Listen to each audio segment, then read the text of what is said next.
இந்த வீடியோவில் 1 + cot²θ is equal to cosec²θ prove பண்ணலாம். ஃபஸ்ட் அதுக்கு cot² எழுதிக்கலாம். cot² is equal to adjacent by opposite side. இங்கே adjacent side என்னது b, opposite side வந்து a. அதை வந்து ஃபார்முலாவில் சப்ஸ்டியூட் பண்ணிக்கோங்க. cosec² ஃபார்முலா என்னென்னா hypotenuse by opposite side. hypotenuse வந்து c, opposite side வந்து a. இப்போது பித்தகாரியன் தியரம் அப்ளை பண்ணிடலாம்.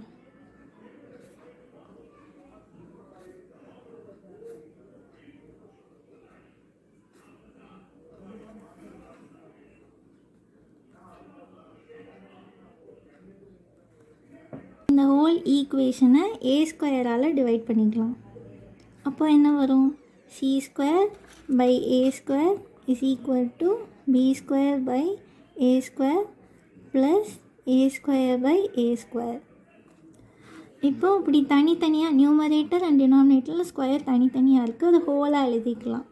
அதாவது c by a the whole square equal to b by a the whole square plus இந்த a² கேன்சல் ஆகி 1 கிடைக்கும். அதை இங்கே சப்ஸ்டியூட் பண்ணிடலாம். இந்த c by a எங்கே இருக்குது பாருங்களேன். ஸ்டார்டிங்கில் cosec² அப்படின்னு எடுத்தோமா, அதான் c by a. அப்போது இந்த c by aக்கு பதிலாக cosec² போட்டுடலாம். cosec² the whole square equal to இந்த b by a எங்கே இருக்குது, cot²ல் இருக்குது. அந்த cot²வை இங்கே சப்ஸ்டியூட் பண்ணணும். cot² the whole square plus 1. இப்போ நமக்கான ஐடென்டிட்டி கிடச்சிட்டு 1 + cot²θ equal to cosec²θ.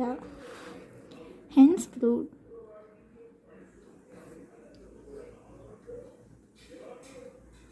Thanks for watching.